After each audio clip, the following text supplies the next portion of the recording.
talking about the movie Cruel Summer, directed by Philip Escott and Craig Newman. Now, strictly speaking, this isn't really a horror film, but I'm going to class it as a horror film because it is truly horrifically disturbing and is a true representation of the evil that we have in our real world. So take out things like, your slashers, your creature features, your ghosts and ghoulies. This is a representation of the real evil that we have in our world right now. Now, the easiest way I'll describe this movie is if you have seen those bullying videos where you have, a group of teens decided they're going to kind of bully someone, and someone thinks it's a good idea to video it, and you kind of got this gang of youth beating up some poor innocent kid. It's pretty much like a movie version of that, but obviously taken to the extreme and at feature length. Now, this is apparently based on true events. So I don't know if this was particularly inspired by a particular case or whether it's kind of just inspired by those kind of videos in general. It very much reminds me of the movie Eden Lake. So if you have seen that film, it's very similar. Now, the story basically focuses on this one lad called Danny, who is an autistic kid. He's a teenager, and he basically is going to kind of go out and camp for the kind of the weekend, basically, to try and I believe it's his first time camping away from his parents, and he's very kind of he likes the peace and quiet, etc. And then we have these three other characters. Now, in the UK, we have a term called Chavs, which is Council House and Violin, it stands for. And I don't know how to describe it really to people outside of the UK, but it basically means wasters, people who are petty criminals, don't work, they're just kind of like thugs, essentially. And there's three of these chavs, basically, and there's one, kind of the main guy, has heard a rumour from this female character, this female chav called Julia, that this Danny, who is this autistic guy, has previously slept with a girl he used to date, and for some reason he kind of decides he's going to kick the crap out of him, basically. So him and this girl recruit this other guy called Calvin. Now, importantly with him, he's kind of recruited under false pretenses. He's told that this Danny's actually a paedophile, and these three are going to kind of teach him a lesson. So he kind of goes along, and ultimately it's about these three people hunting this Danny, and then ultimately the final showdown. Now, I will prefix the next bit. I would say I am going to talk about spoilers. If you read the blurb on the back, it's pretty much going to tell you. But from this point on, if you don't want anything more, it's a very good movie. Go check it out. But we are going to talk spoilers. Now, the whole movie is about these guys hunting and ultimately killing Danny. So let's talk about any positives and negatives that I have with this movie. So, negatives first of all, and there are only a few minor negatives, but I do have a few. First of all, there's a couple of just logical things I didn't really understand. Now, like I prefixed, this is based on the true stories, but I don't know how much of this is actually true. But there are a couple of things that logically didn't make sense to me. First of all, how they selected Danny as a target.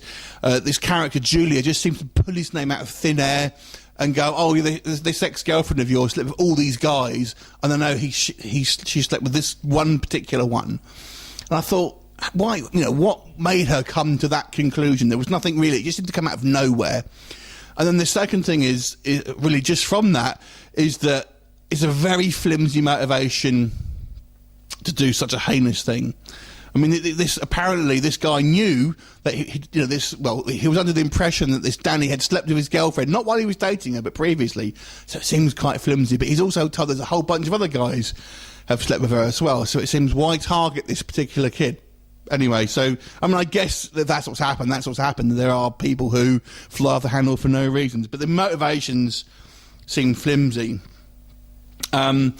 Other negatives. Now, the Calvin character, I suppose, is the most interesting because he's one of these three chavs, but he has I guess, the potential to come out of that lifestyle the most. He seems to have a little bit more going for him.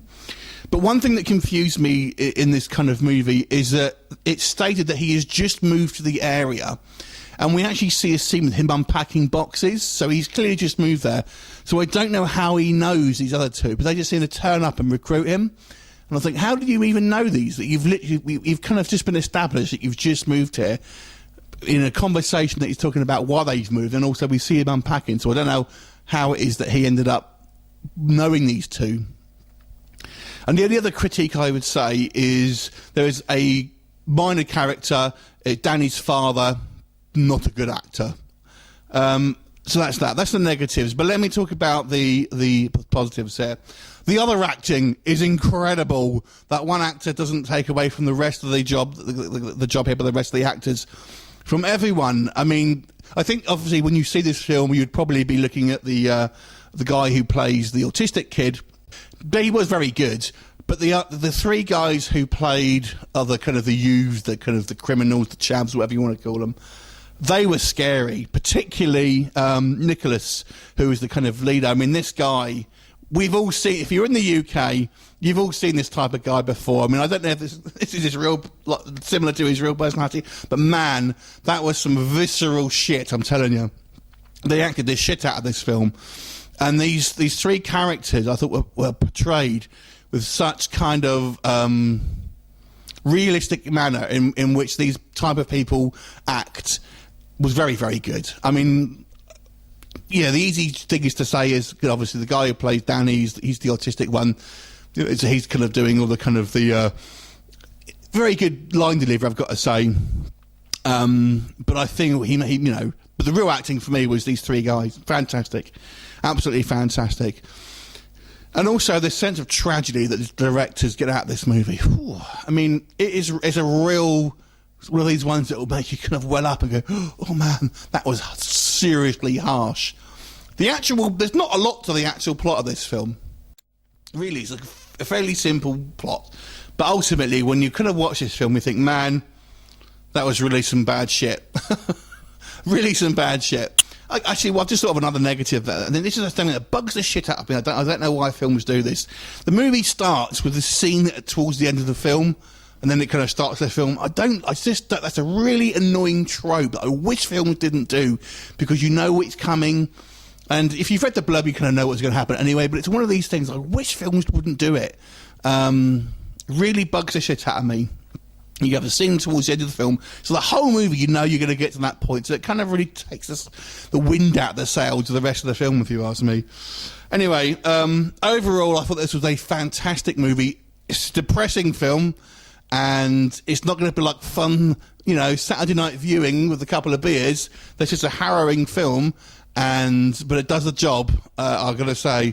Overall, I want to give this movie an 8.5 out of 10. I thought it was a very, very well-made movie, and really, hats off to everyone involved, to be honest. So, have you seen it? What did you think of it? Leave me a comment, and I'll look forward to seeing you next time. Bye for now.